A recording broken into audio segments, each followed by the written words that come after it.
Donate to that if you can. And also, SF Sketchfest just announced their lineup, and we're not on it. No, we couldn't be on it this year because I'm shooting, and a lot of people were bummed by that, and I'm sorry.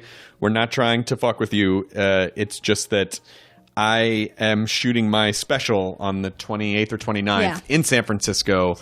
And I couldn't do another show while those tickets were on sale. I'm legally not allowed to do that. Yeah. But there's still a lot of other good podcasts. Moshe Kasher will be there. Oh, the lineup is amazing. JV Clip. And their lineup is phenomenal. They have Christopher Guest who's going to be there, and like Sally Field, and it's just amazing. So sfsketchfest.com. Yeah, it is my favorite comedy festival in the world. I did it every year since 2005, and this is the first year that I haven't done it.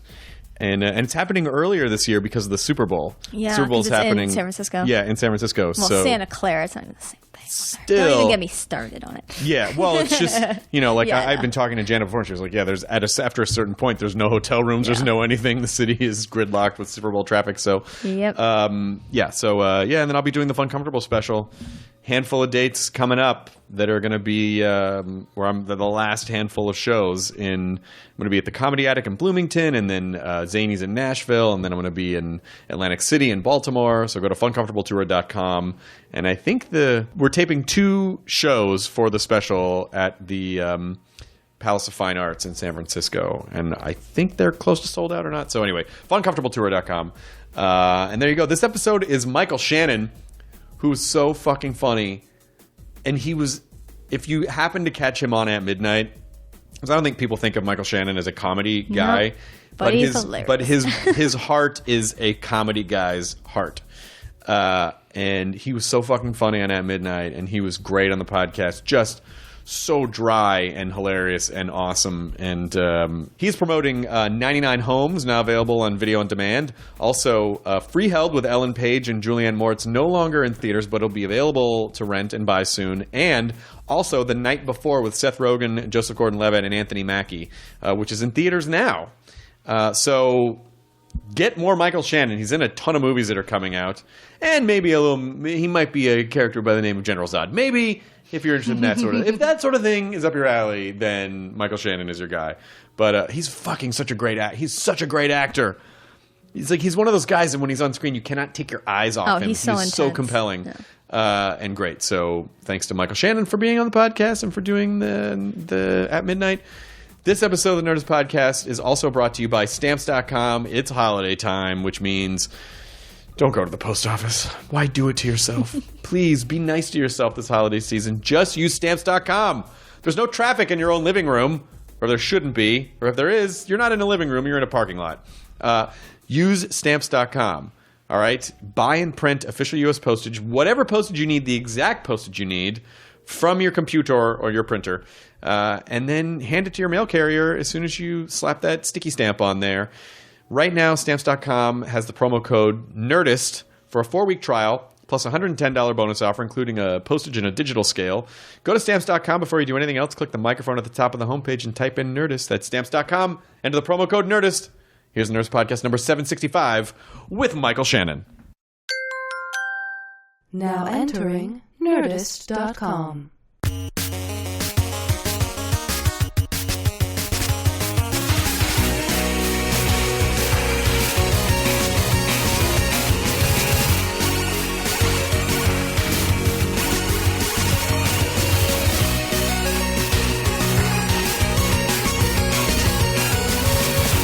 Mike, please sit here.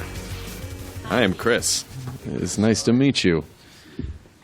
I'm sorry, I'm wearing makeup still. I just got off work. Or if you like it, then surprise. Maybe I should lick it off. Wait, we stopped laughing. Yeah. It's nice to meet you. Thank you for coming. No problem. It's an audio podcast. What would that sound like? You licking makeup off of Chris?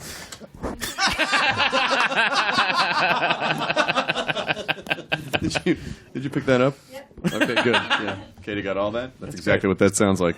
Thanks for the arrowhead, by the way. You're very welcome. Do you enjoy these water nubs? I don't know at what point they decided that we only needed like 4 ounces of water. Well, it's the shortage, you know. No, they it's a scheme. It's some corporate scheme. This isn't. You know, all these brands of water are all owned by Nestle. Have you looked at them? If you go around to different regions of the country, they're all owned by Nestle. Oh. Nestle Waters. So the same people that make the Nestle Crunch bars have bought up all the water And they're also in our still country. they're illegally still using California as a water resource. Allegedly, but probably. they're- No, not allegedly. All right. Their permits are done, but they're still doing it. And they're still using the And I California saw an water. interview about 6-7 years ago with the Nestle CEO talking about he bought a shit ton of water in Canada, like a shit ton of land that had natural water in it, and he was just saying how, like, this is the future. Everyone's going to need to buy their water. In Canada? Yeah, well, everywhere. He just bought it as a natural resource. So ever since they've started doing this, I've stopped eating the Crunch bars. it's a sign of protest. Yeah. I Yeah. don't do it anymore. Yeah, fuck you, Crunch Bars. You don't need your shit. CEO of Nestle is a Bond villain.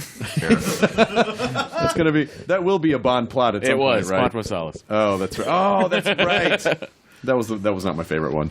Although the guy from Procter & Gamble is the Satanist, right? Is he? The guy who runs Procter & Gamble. Didn't he go on I'm seeing some Donahue? head nodding in the background, so I'll just go Yeah, along. yeah. Who says it? Right? Yeah. That's fun. He went on some talk show, I think it was Donahue, years ago, and said he was a Satanist and that nobody cared. They just kept buying his soap. Because we need the soap, even if it comes from Satan. You got to be clean, you know. I feel like Satan's very clean, right? I don't, need to know about your politics or religion. If your soap's good, your soap's good. Soap's Yeah, good. exactly. There was no social media back then, so people couldn't freak out about anything. You just saw about it on Donahue, you got mad for 5 minutes, and then you did something else. Watch Jenny Jones. Yeah. Right after. I noticed you have a flip phone. Oh, you saw that? Oh, yeah. I heard You're the like- flip when you slammed it shut. You're like Inspector Gadget. You see everything. No, if I were Inspector Gadget, my body would be a flip phone. That's right. That's is it? Do you not enjoy the internet, or do you just enjoy having just a phone? Oh, what's not to enjoy about the internet? Well, where do you want to start? That's where he learns about Nestle. Yeah. No, I'll tell you why I have a flip phone. To call people. Wait a minute. What are you talking about? I don't understand. Yeah. What type of daring new approach Yeah. to cellular technology is this? I don't know. I can't buy anything like anything Apple. I can't buy it. You're not a fan. No. What did they do? What's their new thing? I don't know. I see my little daughter futzing with my partner's iPhone, and I get upset because they designed something and they knew it. Like Steve, what's his last name? Jobs. He knew when he was making this that he was going to make something that little children would be hypnotized by, and it's just making me sick. So I stay away from it. All right. That's totally fair. When I'm on a subway car on the MTA in New York City and I see 80% of the people on that subway car playing stupid games on their phones, I realize we could probably do without these things. That's why I bring my Nintendo 3DS on There you go. trains as well. Yeah. I bring my Coleco. Oh, do you bring a ColecoVision? Yeah. And an old TV, an old cathode ray tube television Yeah. set. And people get mad because it takes up a lot of space. But Seems excessive, especially if you're going to a store. You're going to have to carry all of that. It's super. You're out hipstering hipsters bringing. well, a I ColecoVision. always pay twice for each. I put my card in twice. Feel good about it. I feel like that would be. It's like the dudes who carry the retro boom boxes. There have to be hipsters who are bringing old console gaming systems. Well, check this out, okay? So, a little while ago, I did this lip sync battle show. Yes. And as a special gift, they gave me a thing that looks like a giant boombox from, like, Electric Boogaloo. Mm-hmm. But it's actually like just a port for your what is it? Pad, Phone or pod? Pad? It could be any of those. Whatever evil little machine you have that you listen to music on. A lot of vitriol. Yeah. You just plug it into this thing that's basically, it's like, well, why wouldn't you just have the cassette player? Because that's basically what it is. It's that large. Because everybody was always like, oh, the benefit of the evil little machine is that it's little and you can just put it in your pocket. But now they're making giant boom boxes to house your evil little machine. The narrative in my head that I think is delightful is after the show is done and they give you that and you're like, what the fuck is this? Yeah. What the fuck? And then you smash it. No, I gave it to my friend. Because I'm constantly getting stuff I don't want and giving it to people that I like to call my friends. Sure. Yes. It is kind of a weird thing when you get to a certain point and people are like, send that guy stuff. And you're like, first of all, I don't need anything. There's more stuff to deal with. Send it to less fortunate people. Right. Well, like the time I got Spanx. They look great on you, by the way. Those they look are- great. I didn't really know what to do with those. Oh, they gave me Spanx but also the gelatinous butt pads. You know, when you want some booty. I think they got the wrong name down at the front desk or something. I don't know. That guy who played Van Alden on Boardwalk Empire, give him those butt pads. Yeah. That's the one thing that character really needed. Was Got to jive them up. I felt like even though there's an internet, I figured this out without the internet. But when I started watching Boardwalk, I was like, I think that might be Fred Kleiser from Groundhog Day, which is one of my all-time favorite movies. Something about your face as a very young man and your face on that mashed together, and I couldn't figure. And then I watch again, and that fucking entirely was you in that movie. It was, yeah. Although I look pretty different.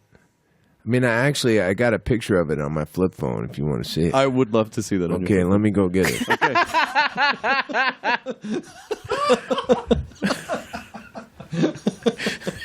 Somebody was watching Groundhog Day, and they took a picture of it, and they sent it to me. Like, Oh, it wasn't like back in '93 when you got that phone?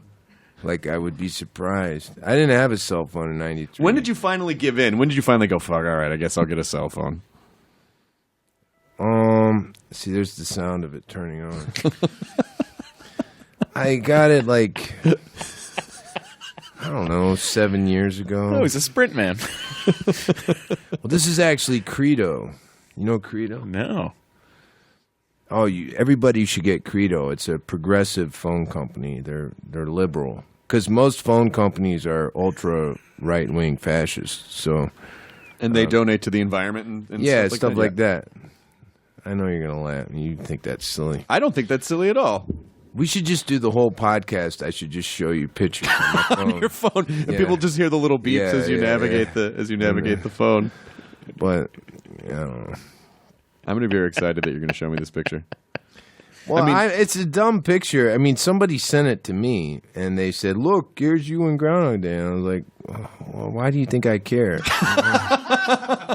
But what's great about it is because of the formatting, this picture it got squashed a little bit. So I look real weird in this. See, check that out. I look like That is mad scientist. yeah. That is My head squashed a little bit in there. That's. Oh, wow. I know exactly what this is. You're saying. You're saying thanks. You're a real Thanks, pal, Mr. What was it? Connor? Mr. Frank Connors. Yeah. Mr. Connors. Yeah. You're a real pal, and then God, you look. got it down, man. It's one of my favorite movies. And then you look awkwardly at Annie McDowell, and then your wife drags kiss you her. away. I kiss You kiss her, McDowell, yeah. and then Hendon Walsh, who plays my wife. Debbie Kleiser. She was it's still, I don't know where she lives now, but at the time she was a brilliant improviser in Chicago. That was fun. Were you in the improv scene in Chicago? Yeah, I do it a little bit. Do you know TJ and Dave? No. TJ Jagodowski and Dave Pasquazi. No, I feel like I should know them, and I don't should. know them. Yeah, they're legends. I feel like I've just dropped the comedy ball. No, it's okay. Have you spent any time In Chicago? Yeah. I go through and do stand-up, but I haven't spent any time actually in... Where at Zany's? It was Zany's, and the last time I was there was at the Vic. You did the Vic. I did. Wow. Yeah. I did love the Vic. The Vic, and then there was a really cool space called the Lakeshore Theater, which was really cool. Oh, on Broadway. Yeah, but then I think it closed. But but Zany's in Chicago is a staple of I mean, it's a... Because my theater's across the street from Zany's. Yeah, that little strip right there. Yeah. Oh, that's great. When did you? Because you were born in Kentucky. Because I was also born in Kentucky. What? Where? Yeah. Where at? Yeah. I was Where? born in Louisville. Louisville? I'm Yeah. a Lexington. You're a kid. Lexington guy. You look like a Lexington man. I don't Blue know if there's- against red. I don't know if there's a rivalry or whatnot. There is the college university basketball teams. Oh, that sounds like sports. When did you? When did you? And are you a blue or a red? Well, UK is in Lexington. That's the Wildcats. They're blue. And Louisville's Cardinals. Louisville's Cardinals. Ah. Yeah. The only reason I know that is because my parents were friends with the college basketball coach at the time when I lived there. Which one? His name was Denny Crum. Oh yeah, Crumb. Yeah, Yeah. that's the only thing I know about it. Wow, you were so close to royalty. I was so close, and I didn't even And know. you didn't even give a shit. I didn't didn't. He was a care. nice, very nice man, but I didn't understand anything about it. My parents were fanatical about sports, and I just didn't get the gene. Yeah, me neither. I didn't get it. When did you move to Illinois? I started going up there when I was little. My father lived up there when I was 5. He moved up there, and I started going up there to see him. And then I went a couple of years of high school. I went up there, and then I got out of high school and started doing plays in Chicago. And that's when you decided that was going to be I was it? going to be on your show. Yes. I'm so glad that you're 25 years ago. I was paid like, off. someday. My question is, where do you go from here? I mean, like now that it's all like once you've attained this goal, I mean, I where think do it's you- obvious. Chris, he just walks into the ocean. Exactly. That's what a man does. Slowly undressing myself as I walk into the Or you wear a lot of ocean at robes and you sunset. let that weigh you down. Yeah. It's up to you. Or I set myself on fire and walk into the ocean. Wait, it's counterproductive, but okay. It's fine. It's You fine. have to keep setting yourself on fire. You're just Exactly. going to smolder the entire time. I know. I know. like a brisket. But what about the dolphins? You'll literally how be will they sealing in feel? your own juices as you're. I may be the tastiest actor ever by the end of it. Which actor do you think is the most delicious You besides know what? you? We had that talk with Nico Case. We were trying to figure out which performers were the most delicious, and I can't remember who we. Oh, wow. Yeah. I think we determined that Matthew McConaughey would have a smoky flavor, if I'm not mistaken. He's too lean. You think so? Not enough fat on that. All right. Orson Welles. Oh, he'd be tasty. He'd be succulent. All the bacon that he ate would seep Yeah. in, give it a nice salty flavor. Yeah. Be really good. Yeah. I was reading about you on the internet, and your Pervert. I couldn't masturbate more than twice. Yeah. Can you isolate him saying pervert so I can have that as my text message tone? Pervert. Michael, there's your business. There's a side business right there. Is you just saying things that become text and ringtones to people? Donut. There's Matt's ring. Oh, hang on. Deuteronomy. Whoa! That's my parents. His grandfather was a very famous entomologist, which I think is fucking awesome. Bugs. It's true. My grandfather has a cove named after him. Can you say that? Shannon Cove. Shannon's Cove in Panama. That's awesome. His grandfather identified the mosquito that was bringing malaria into the New World, and then donated all of his specimens when he died to the Smithsonian. And all his bugs, too.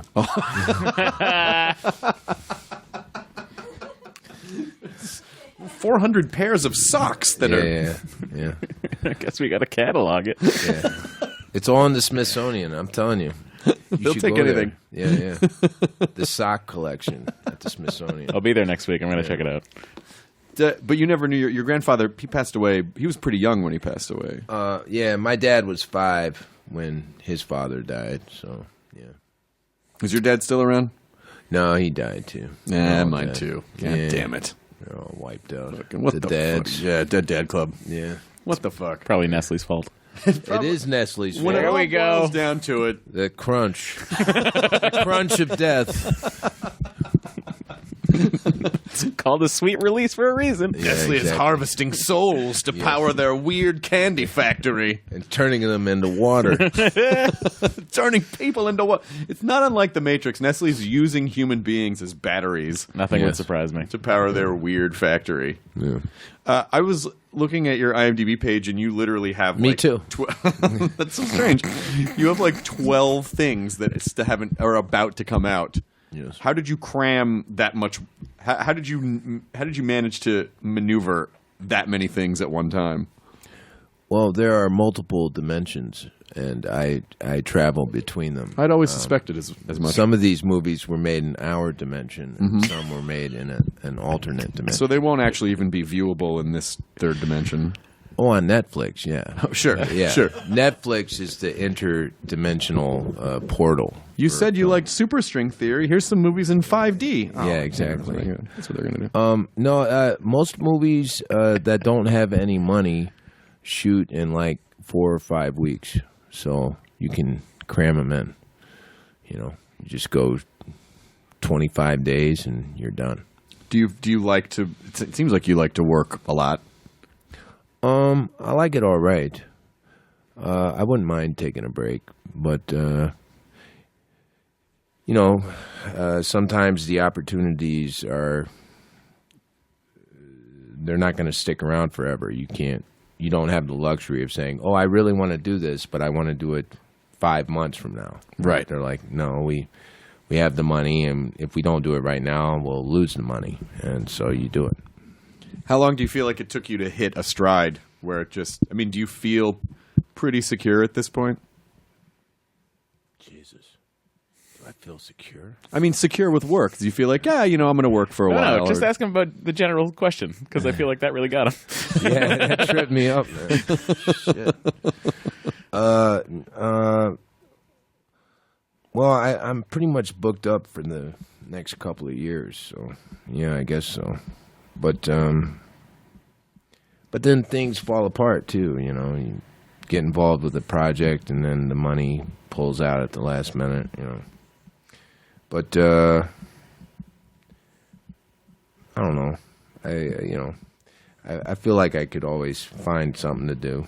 But like what I'm doing right now, I'm doing a play at my theater in Chicago, and I'm doing it basically for free. So it's not like I'm making a fortune of money. Not like you. No one makes money like him, Michael. Yeah. It's not. I'm wearing not makeup. Yeah. There you go. That's what people who are making money do. They wear makeup. They wear makeup. Good to all know. the time. No, but it's good to. I mean, do you feel like these bits in between working on films where you go back into the theater, do you feel like those are necessary for you to kind of revitalize? Oh, I love doing theater. I mean, I try and do it as much as possible.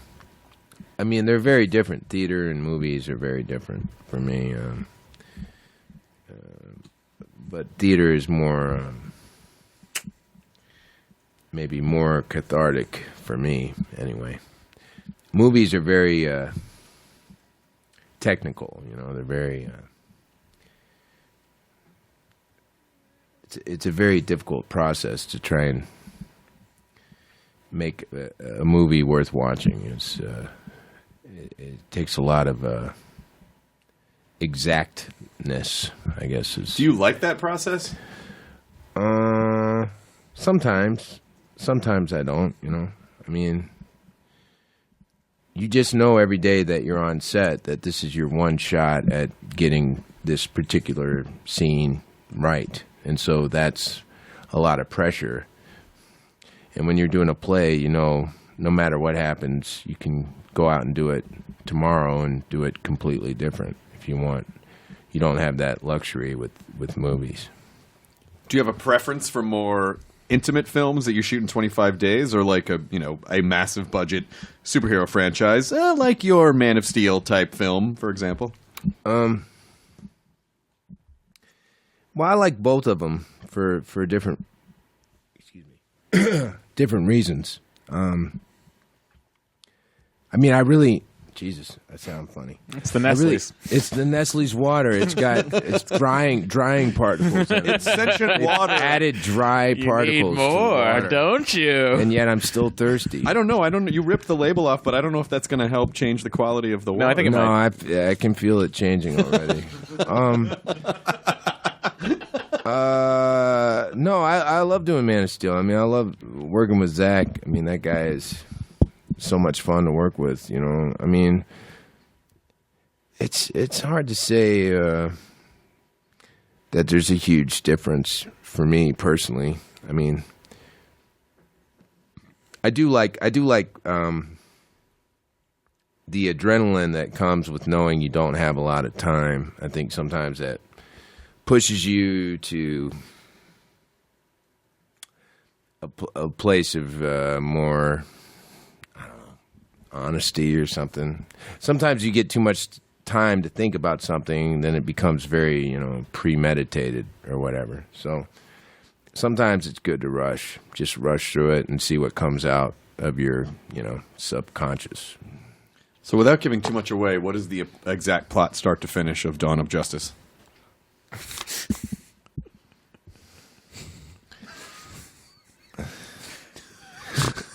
Oh, man. It's so weird. I can't talk about it. Isn't that strange that just everybody wants to talk to me about it, and I can't talk about it. I'm just fucking with you. I mean, it's like if I was in Mossad and you were like, so what's Israel's next move? And I was like, I can't tell you that. Yeah, but come on. No one's listening. Yeah. No, I know that. No, I know you can't. Are these microphones actually plugged into anything? Nothing. This is just for us. Okay. They're plugged in below. We have a boombox. Oh, okay. Nice. Nice. So it's like a mixtape. Yeah. You're still in traffic. This is part of a... This is just part of a daydream that you're having. Carbon monoxide experience. Yeah. Because you're in an old car. No, he's just in a Volkswagen. Oh, right? Yeah. Good point. Good point. Yeah. I mean, it seems like your heart is a comedy guy. You seem, but do most people get that? That in my heart, I'm a comedian. I think so. I don't know. I don't know what most people think. I don't talk to a lot of people. I mean, this is a very special thing that I'm here talking to you because I don't like to talk to people very much. And I really hate to hear what other people think about things. Okay. I don't have... Well, you are on the wrong podcast, my friend. I don't know if there's a right podcast. No, I mean, I got this Night Before movie coming out. That's a comedy. You have a shit ton of stuff. Yeah, that's it. Seth's in that. You're going to be on at midnight tomorrow night. Yeah. Seth's in that. Anthony Mackie's in that. Yeah. As well. And JGL. Yeah, JGL, who's wonderful. We did Premium Rush together. That's right. That was ostensibly a comedy as well.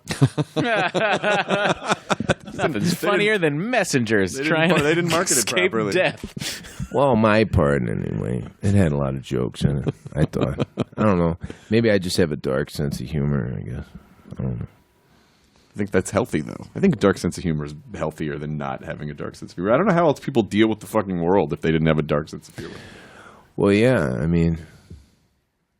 Yeah, I agree. But you obviously care about stuff. Which is why you use a phone company that you feel like is better for the environment, and you don't like to use corporate stuff that you feel like is trashing the environment. You obviously and care I've about stopped using diapers because I feel like it's irresponsible. Did you go back to cloth? Or did Yeah, I'm back to cloth diapers. He's a catheter man. Yeah. Reuse them. No, well, I've always been that way. I mean, when I was a teenager, I used to canvas for Ralph Nader's thing, PIRG. What was it? Public Interest Relations Group.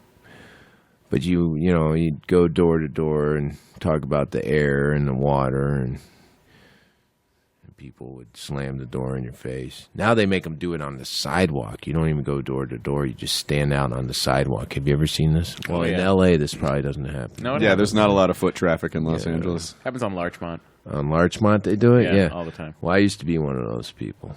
I thought, I was contributing, and then I gave up. Started acting. But, I've always been worried about the environment a great deal. Yeah. I just don't remember a lot of 15-year-olds when I was growing up that really were that conscious. I mean, there's something very specific about a kid who decides that is something that's important to them. Because I feel like most kids are just Snapchatting and thinking about themselves. Yeah. So what was it about? What was it about that? I don't know. Maybe it was because I wasn't really entrenched in my high school social circle. I mean, it was very weird. Like, I did grammar school and middle school in Kentucky. And then when I started high school, I came to this giant high school on the North Shore of Chicago.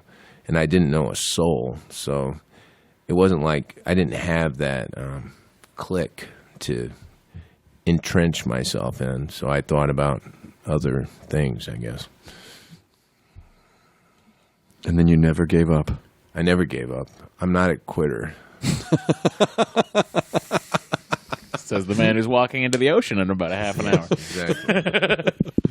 Well, no, I guess I gave up on the environment a little bit. Yeah, I mean, but I don't drive.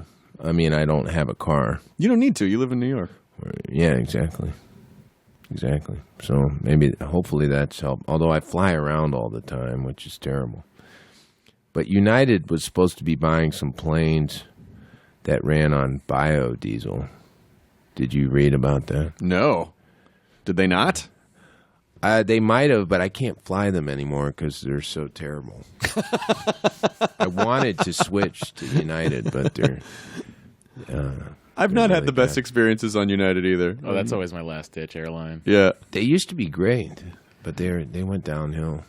Yeah, there's something about the last couple United planes I was on. I was like, this one still has ashtrays with cigarette burns in it. I don't know if I feel that great about it.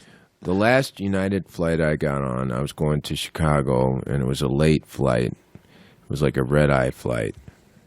But it's kind of brutal because the flight's only 3.5 hours, so it's not like you can spend the night on the plane. You're only there a brief time.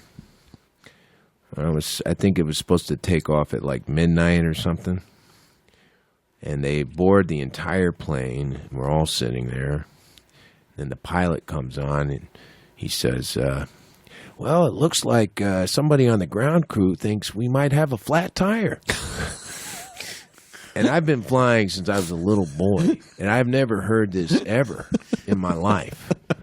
On a fully boarded plane, that somebody on the ground crew is just kind of eyeballing it. It's like, that tire might be flat. So the pilot's like, we're going to let them do a thorough examination. And then sure enough, like a half hour later, he comes on. And it's like, yeah, we got a flat tire. And if we have one flat tire, then that means we have to change all of them. Oh. And so we're sitting there, and then he keeps saying, but don't worry, we'll make up for it in the air. And I was planning on sleeping on the flight. Like, that was the only sleep I was going to get that night.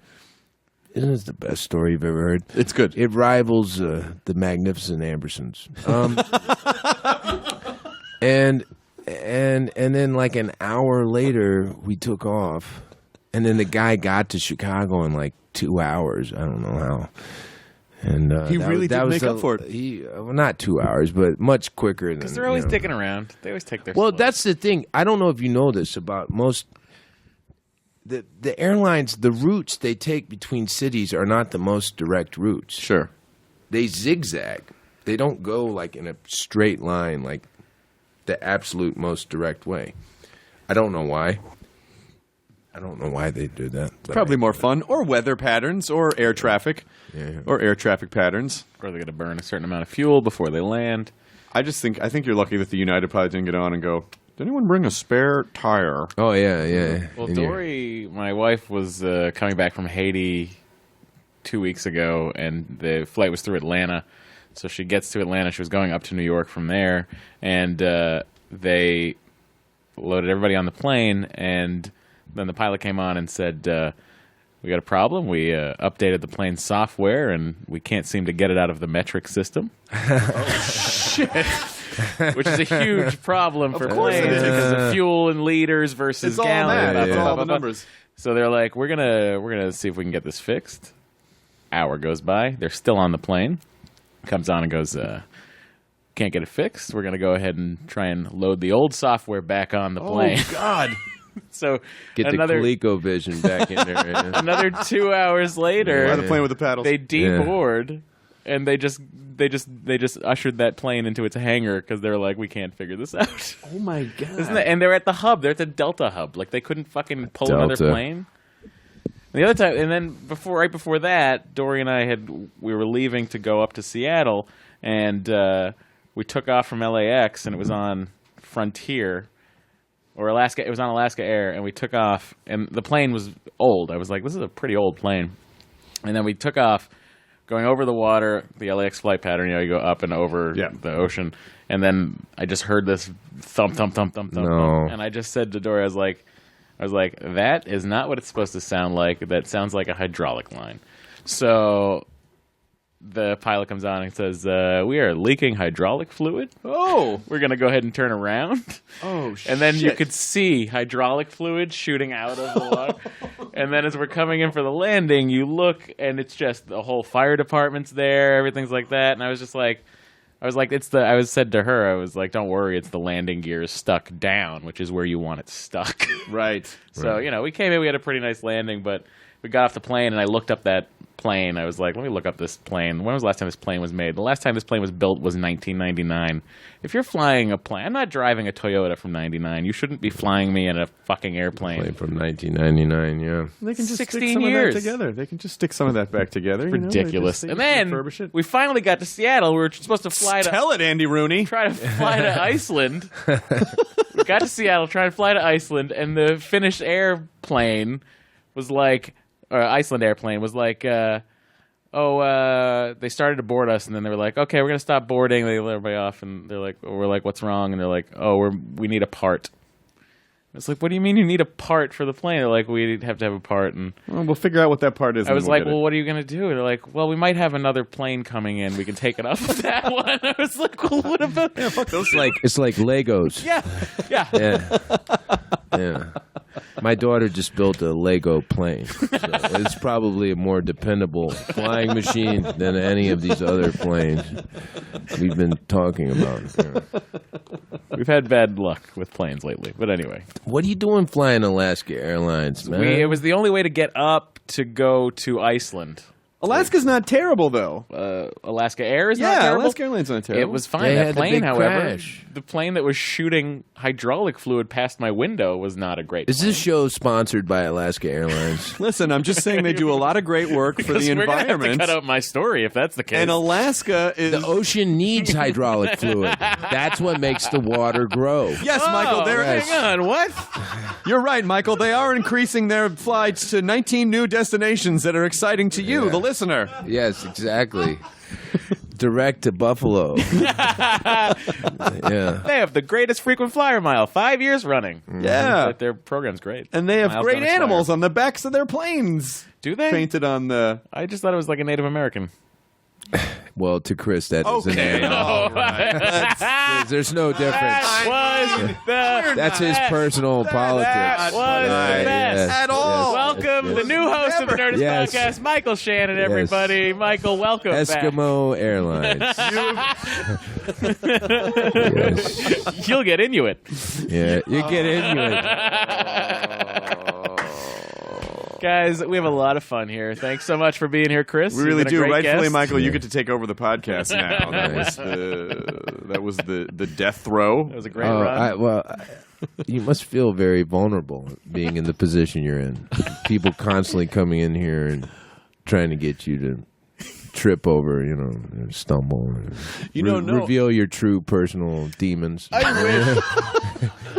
That's a great concept for a podcast. Every guest comes to overthrow the host. Yeah, exactly. And then that whoever would be does then gets to be the that host. would be an amazing. Save it for the next time we do it. If you could just get When you get Spielberg on.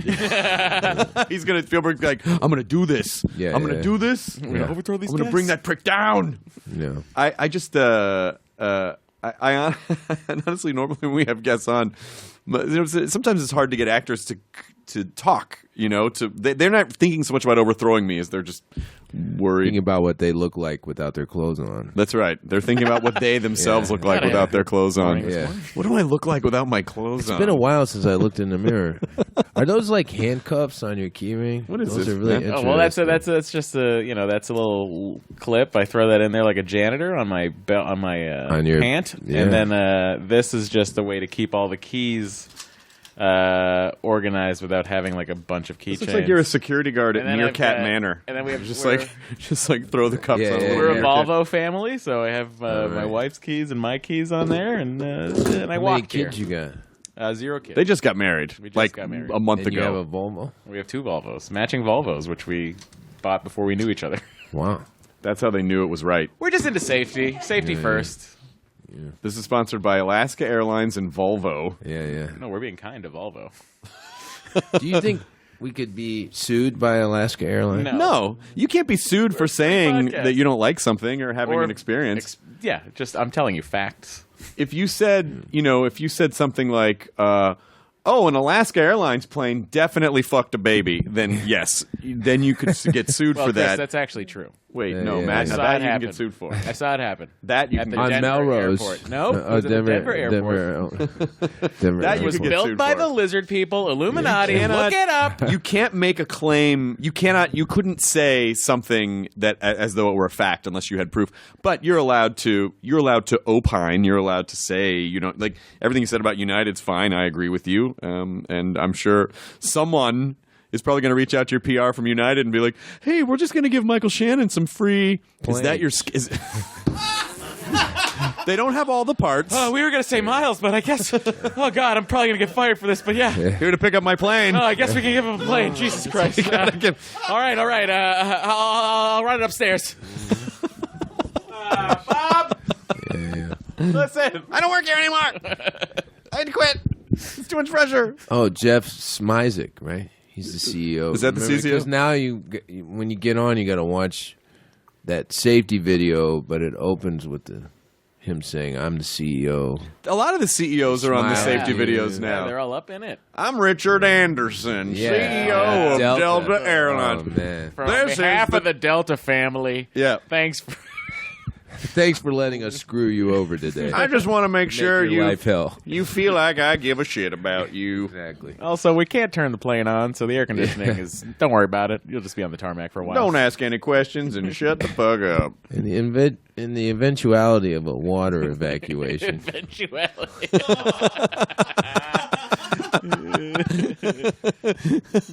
Cut, Richard. We can't say eventuality. Fuck you. This is my plane company. This is my great grandfather's desk. He fucked a lot of people on this desk. We're still rolling. Allegedly. Oak. Why did we agree to live stream this safety video? God, there's so many places this went wrong. Yeah. This could be their new video, even though it's just audio. You know what sucks is that they're so boring, and then they try to update the safety videos to make them fun. But then when you fly a lot, you're like, "Oh, I can't hear this fucking safety song one more time. It's going to drive me crazy." Like you see it once. Virgin America safety song. We're all Yes. Yeah. But the Delta one, I feel like they change it every 2 or 3 months. I feel like they put a new one in. But they still got that Delta lady in there with the red hair. Yeah. Oh yeah. Smoking is not allowed on any Delta flight. Wow. You must fly a lot. I spend a lot of fucking time in planes. I spend Right. way too much. Where do time you in planes. fly? I do stand up almost every weekend. So Every I go weekend. to everywhere in the United States. I don't have enough time.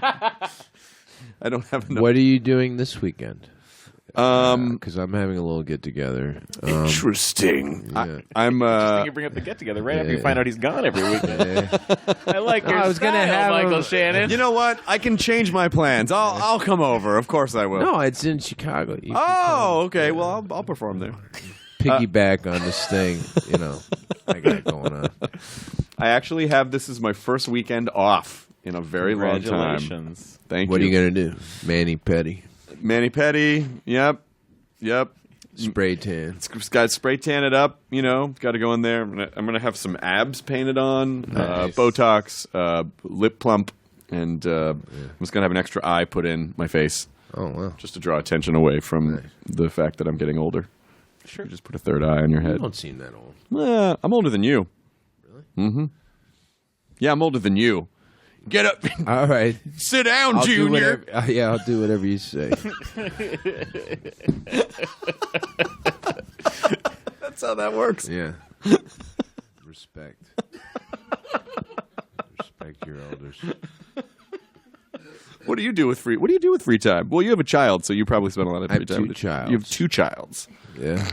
2 daughters. Are they both in the same relative age range? Sylvia is 7 and Marion is 2. Almost 2. She'll be 2 in January. So this is a serious question. What do you tell your 7-year-old who's just starting to grasp what the world is when there are so many horrible things going on? What do you say to your children to make them feel better? Damn, man. Put me on the spot. Yeah, shit just got serious. Well, I don't know. I mean, I don't know if she really knows about what's like going on in Paris or any of that, but I don't know.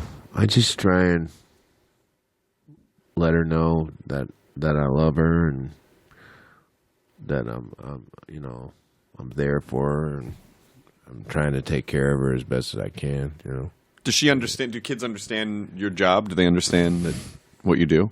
Oh, yeah, no, she knows what I do. I mean, she's seen me in plays, and she's seen her mother in plays. She loves the theater.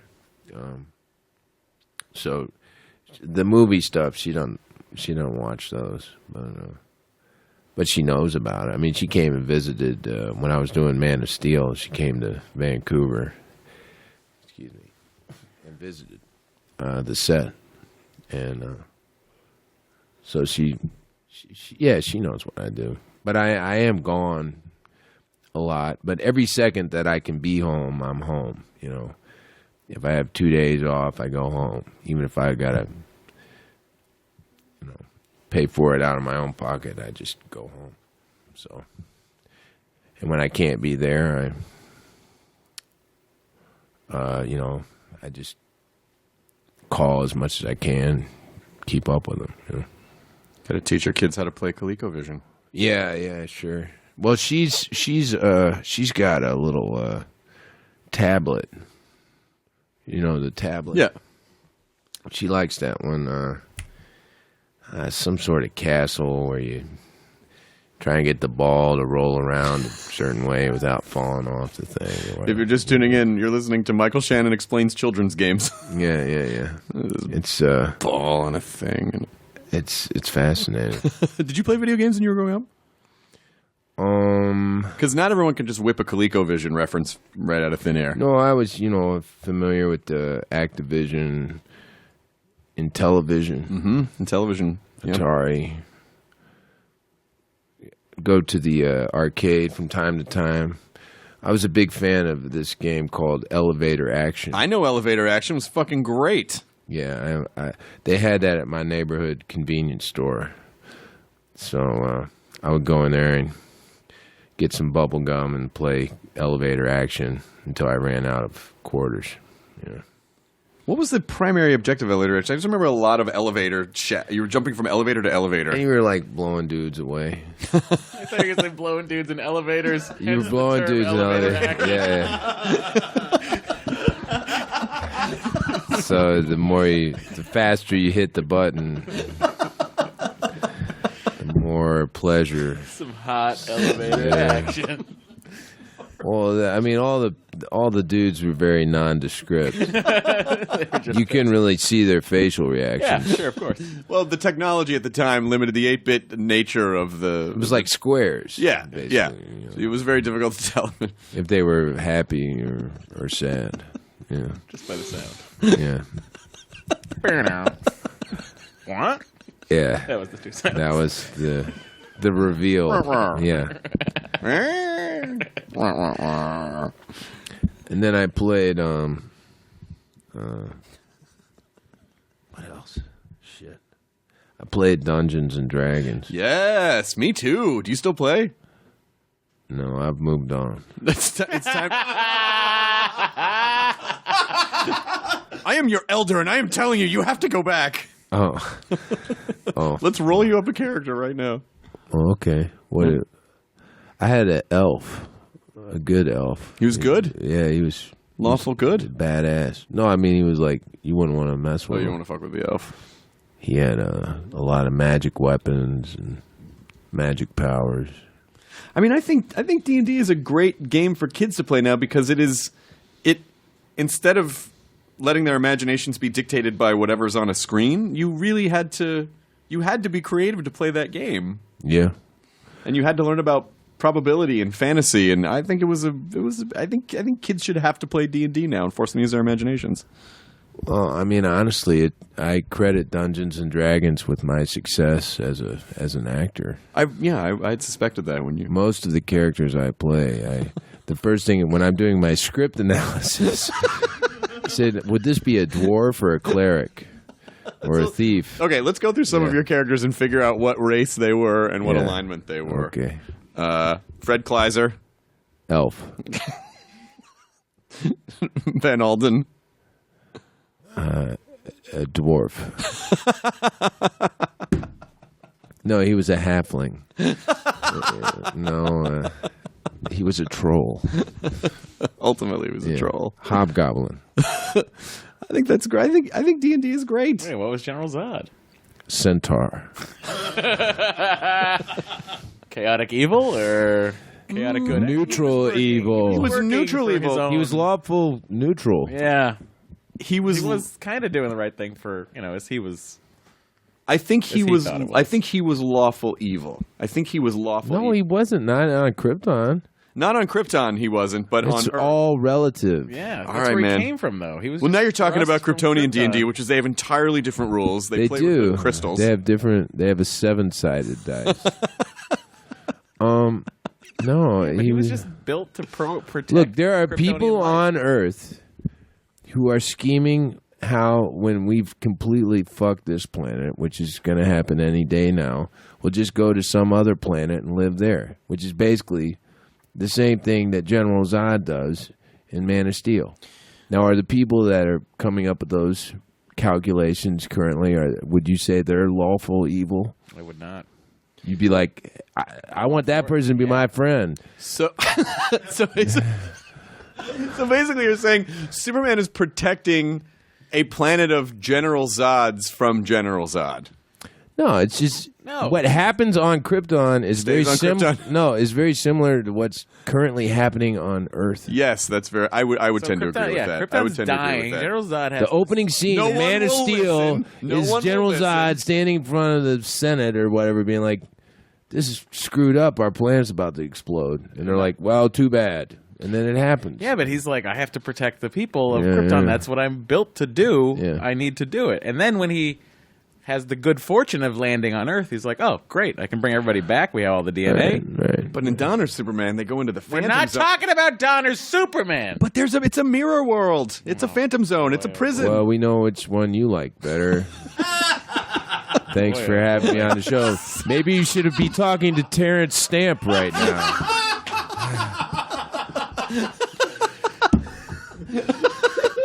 He can tell you about how he achieves orgasm without climaxing. I keep it all in. Seriously, that's what he was into during that period. He was studying like weird sex practices. Well, he was dressed for it. Yeah, he was. That's why he was so happy all the time. He seemed really happy all the time. You're the most fun person I've had on in so long. That's not true. It's true. Really? Yes. I wish you would. I heard you had Paul McCartney on. We did. did, He was yeah. really fun. Not as fun as you, Michael. Did he talk a lot about the Rolling Stones?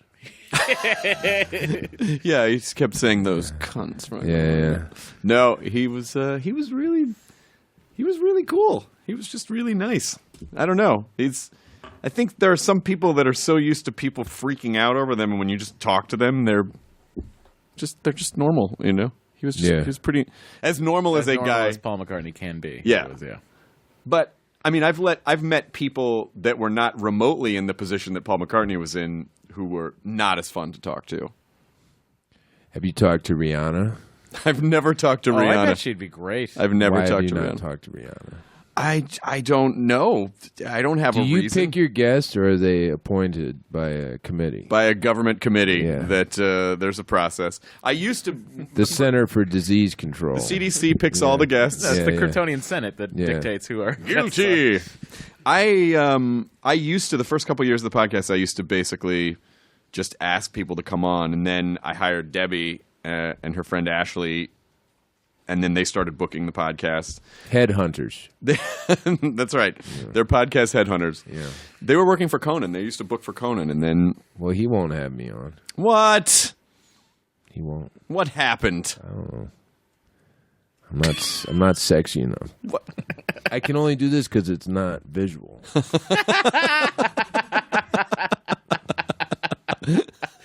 People can imagine a much sexier person. 'Cause I have a sexy voice, but no, Well, that's why you're my ringtone. now. yeah, exactly. Great. What do I say? Pervert and donut. Pervert and donut. Pervert, donut, and Deuteronomy. What my parents call. You remembered all of it. I retain some things. You should be on. You remember that show? That's Incredible. Yes, of course I do. Hosted by John Davidson, Exactly, and Kathy Lee Crosby. Yeah, Kathy Lee Crosby. I think so. And Fran Tarkenton. Fran Tarkenton, man. Wow. Oh my God, you just triggered a memory. When I was a kid, my family was visiting Los Angeles, so we went to a taping of That's Incredible. Wow. And there was a guy, a contortionist, a yogi, the Yogi Kudu, and he crushed himself in this tiny little plexiglass box. And then they thought he died. And they had to stop the taping, and they got him out. It turned out he was okay. Jeez, was that traumatic? That was incredible. But like, did that stop you from? Were you not able to go into small spaces? Yeah, that's when I decided I didn't want to be a contortionist anymore. Yeah. And I left those dreams. And then I just ended up hosting shows like John Davidson. Right. Do you ever have contortionist on this show? No, are you a contortionist? Yeah, you want me to do something? Yeah, let's see. Wow. That's amazing! Oh my God. Oh my This is God! incredible. He just fit in that water nub bottle of Arrowhead. Yeah. No, I think he actually died. Hang on. I think he's saying, "Leave me in here. Leave me in here." Yeah, I'm very happy in here. I'm flying. We're all high on excitement, Michael. Yeah. Thank you so much. It's amazing. Well, you got out of that fast. Yeah. That's was, what what he would have sounded like in Richard Donner's Superman. Yeah, exactly. Yeah. Floated away. Yeah. Well, they didn't. Effects were different back then. Things were a little bit different back then. Is it David? David Goyer was on the podcast. We had a Oh, what? yeah, we had a big long talk about we talked about you. Yeah. We did talk a little bit because he basically was just sort of. It was clear that, and he had a really great answer for it, but because people bugged him so much about like, why did he kill Zod? He's not supposed to. And he's like, fuck it. You have to understand the mentality of this alien and what's happening and why they, And he explained it Zod pretty very clearly says, one of us is going to die. well. He has no choice. Either me or you. Yeah. And if Superman dies, then everyone on Earth will die. Yeah. So he has to kill Zod. He has no choice. Maybe if you just breathed on him really hard, you could have been frozen and then take him into the Forbidden Zone. No, because you couldn't. He would just melt. He have the same powers, man. No. Unless he gets him to go into the chamber thinking that he's going to take Or away. he eats a lot of garlic. Zod's a vampire? No, never mind. The breath would have. Oh, that too. God, sorry. Oh, Chris. I'm glad he snapped my neck. I found it kind of erotic, like, Michael Hutchins. It's like a auto asphyxiation thing. I kind of.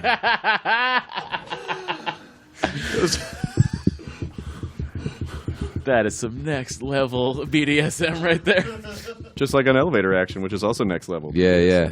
Well, that was the last level on elevator action. What? Really? Yeah, you blow him. I was never that good. I never. Blow him while you tie a belt around his neck and he puts an orange slice in his mouth. Yeah. That's the last level. It was weird how they got that to animate on that. That's incredible. The show. I mean, we're almost at an hour. I don't want to keep you if you. I'm more concerned about your listeners than anything. What do you We'd want like to to say keep to them, so we're going to wrap up. Yeah. Oh. What do you want to say? I want to go through the list of things that you have coming out because it's pretty insane. It's pretty insane. You have Freeheld out November 5th with Ellen Page and Julianne Moore. Yeah, that was The Night Before. It's coming out. Which is out November 20th. And then 99 Homes, which looks amazing. Oh, yeah, it's come and gone, but I guess you can see it on the computer. You can see it on your computer device? Just watch the screener, Chris. It's coming. Yeah. Batman versus Superman? Well, I also played Elvis. Oh, Elvis and Nixon, right? Yeah. And then I got this other thing, Frank and Lola. Wolves. I'm really going to... Did another Werner Herzog movie. Did some stuff, man. I went to Bolivia. How was Bolivia? It's cool. I took my little brother down there. It was cheap to make a movie there. We went to the salt flats. I've got a picture of it on my phone. You want to see it? Yes. Okay. Michael Shannon.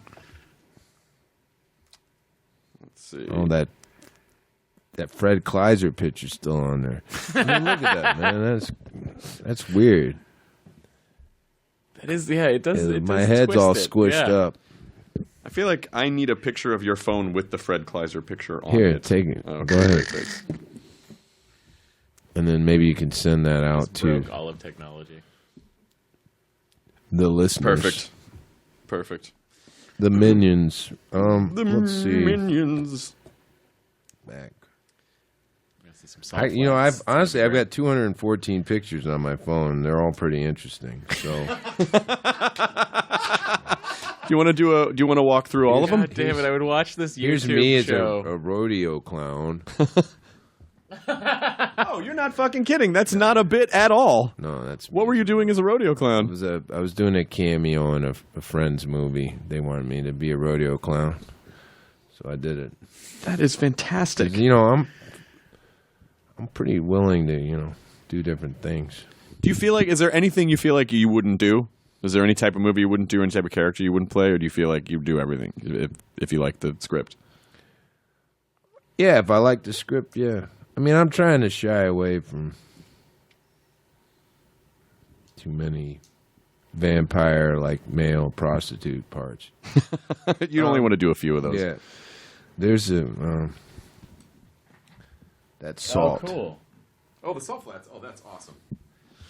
I don't know why it makes those shapes. And then Here's what's coming out in 2016. The Price, Wolves, Nocturnal Animals, Poor Boy, Loving, Elvis and Nixon, Dawn O' Justice, The Untitled Joshua Marston Project, yeah. Salt and Fire, Yeah.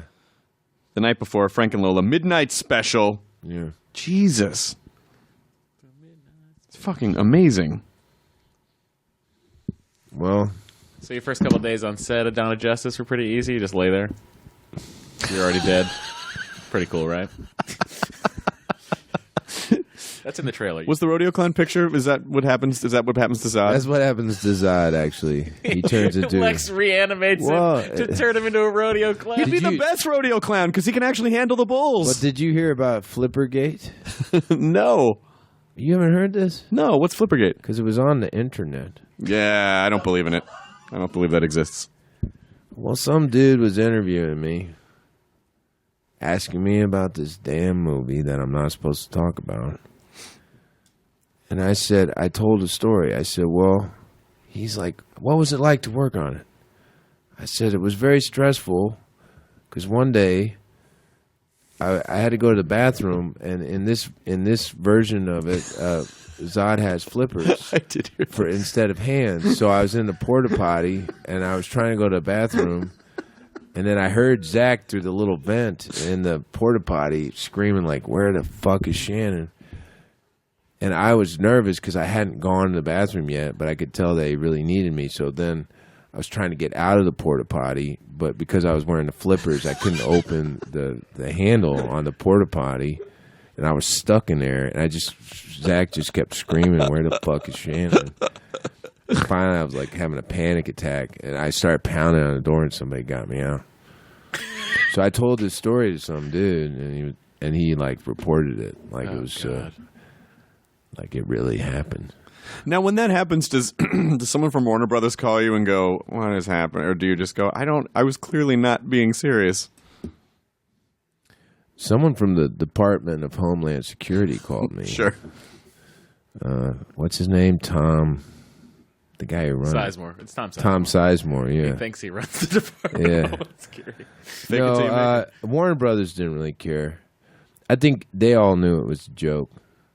I think Zach thought it was funny. My publicist was worried because I had Zach swearing in the story, and she's like, "Zach doesn't swear like that." I'm like, "Well, that's the one part of the story." Zach wouldn't scream, fuck. Like he would if you like dropped a brick on his foot. Yeah, sure. But see, that's got to be the most fun. That's got to be the most fun way to approach people in interviews, because I'm sure they all assume you're a super serious actor guy, and you're saying stuff to fuck around, and they're like, "Well, he's saying it very softly and intensely, so he must be serious." Yeah. Does anyone ever play along, or are they all afraid of? Is everyone afraid of me? I mean, those junkets are pretty uncomfortable situations, and. Yeah, well, yeah. I feel bad. I feel bad for the journalists there because they know they know when they walk in, it's like you got 5 minutes to get the hell out of here, and the person's tired and whatever. And so yeah, I try and I don't pull people's chain like that all the time. It's really frustrating because I can't talk about the movie. Yeah, and all anybody wants to ask me about is the movie. So it was kind of a desperate move of like a quiet desperation. Like Oscar Wilde said. Was it Oscar Wilde? Yeah. Most men live lives of quiet desperation, particularly if they work on comic book movies that they're not allowed to talk about. He was very forward-thinking. Yeah. Oscar Wilde was very forward-thinking. I hope it was Oscar Wilde. Otherwise, I'm going to seem like a total idiot. Well, I'm going to seem like a moron because I agreed with you. Yeah. And I'm supposed to know everything. It was either I'll go out Oscar Wilde or Oscar Robertson. I'm not sure. It was one of the other. It was either Oscar Wilde or Oscar the Grouch. No, it was Oscar the NBA Grouch. great Oscar Robertson. Everyone's right. Yeah. It was either Gandhi or Chewbacca who said... No one's ever said that sentence before. It was Thoreau. It was Henry... No, it wasn't. It was not Thoreau. Most men lead lives of quiet desperation. It was Justin Thoreau. It was the actor Justin Thoreau. Justin Thoreau said that? Yeah, he did. Shit. When he was in Walden Woods. When he was in a Walden Books. Walden Pond. He said... Walden Books. My sister used to work at Walden Books. This sister right here? Yeah. Becky? You worked at Walden Books? I did. Oh, my God. Was it next to an Orange Julius and an organ store? Wurlitzer. The Wurlitzers. I worked at Super Crown Bookstore. Super Crown. Yeah. Was that when you auditioned for the Man of Steel where you're like, well, I worked in a Super Crown, so that qualifies me to play Super Crown? I've got the experience. What was the delineation of a Super Crown? Just better savings, bigger savings. We used to pyramid the remainders. Do you know what that means? No, but it sounds like you're pyramiding the remainders. So these are books that are basically worthless that nobody will buy. So they sell them for like $2 or $3 a pop. But in order to entice you to look at them, they make you the employees arrange them in pyramids. So they're like pyramids of books. And that makes them feel more special. Yeah, so it's like also- going to the pyramids, except made out exactly of like cheap going to books. the pyramids. Yeah, That must be really miserable to have to fix the pyramids all the time. I did that. Oh, God. Because people are always knocking them pyramided the remainders. That was a command that you could get from your manager. Go pyramid the remainders. Oh, God. Yeah. Someday I want to be successful, and people aren't going to read books anymore. Shut up! And Exactly. I will outlive books. Someday, Mr. Carruthers, I will be mayor. well, specifically, anything specific? Just those three things you want to promote? Is there anything else you want to throw out there? The floor is yours, Mr. Shannon. If there's anything you want to say to glide us in for a landing. No.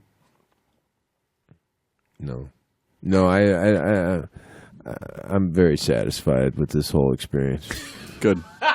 Would you describe yourself as not very satisfied, satisfied, or very satisfied?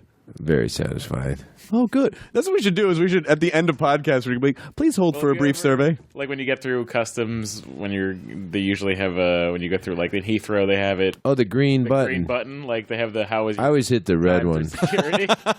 no matter what. I'm just like, it could be better. I'll tell you, It could what, always be better. Yeah. In Iceland, I hit the green one. It was amazing. There was like no one there. They just took my passport from me, did not ask me a single question. They said hello, stamped it, sent me into the country. I was like, great. That was easy. Also, if you're trying to get over somewhere, go to Iceland. They're going to not ask any questions. Well, hopefully that doesn't change, I mean, Yeah, it could. It's security, international security could start getting way, way, way tighter. Not to Iceland. No one. We were going to go to. I think we decided we're going to go for our honeymoon. We're going to go to New Zealand. Feels like a fun, All right, whatever. That's cool. neutral place to go. Go to do the Lord of the Rings tour, see where the hobbits You would do live. that. Yeah. Of course, I would go to the Shire. Who wouldn't go to the Shire except for you, Matt? Because That's you don't right. like Lord of the Rings. Don't give a shit. No. You don't like 'em. Not into swords or magic. You should go to Australia. It's better. I've been. It's great, but I've never been to New Zealand. All right. Fair enough. How about Easter Island? Have you been I've there? always wanted to go to Easter Island. Have you been? No. Did you see that book about? It came out a little while ago about strange islands that you've never heard of. It's a book this woman put together of all these obscure islands that nobody's ever heard of, but they really exist. What's that book called? It's blue. It's got a blue cover. Origin of the Species? No. It's a Sounds really like, good book. This Somebody sounds got- like a remainder that should be pyramided. No, it's not. It was like a bestseller. It wasn't a remainder. What do you, Kyle? What do you? 10 strangest islands in the world, 12 best islands you never heard of, 10 hidden islands. No, go to Amazon and search in books. Don't just Google it, because you're going to get all sorts of bullshit blog posts. Strange Tale of Panorama Island. Nope, that's not it either. Maybe it's more like 50 islands. But less strange. 50 less strange islands. That just sounds like a BuzzFeed list. Yeah. Did you find it? I'll find out and get back. What if you're reading a book about salad dressing and it was just called Thousand Island? My hope is that in a month, my phone's going to ring and I'm not going to recognize the number, and it's going to be Michael Shannon going, It's 50 islands. 50 islands you've never heard And then of. he just hangs up. Yeah. Nothing? Nobody yet? Not a What's remainder. really It's a amazing bestseller. is there's 3 people trying to look it up right now. I feel like I should give it a go. No, then then we're all just going to be staring at our phones. Atlas of Remote Island? I'd have to see the cover. Yeah, that's it. The Atlas of Remote Islands. 50 islands I have not visited and never I will. told you 50 islands was the most freaking That is silent. the exact opposite sentiment of what you were Katie, saying before. The color temperature on your monitor is disturbing. This author That's a great book. This I author highly has recommend that in the book. thesis statement has said she is refusing to go to these islands. Yeah, a little bit, thank you.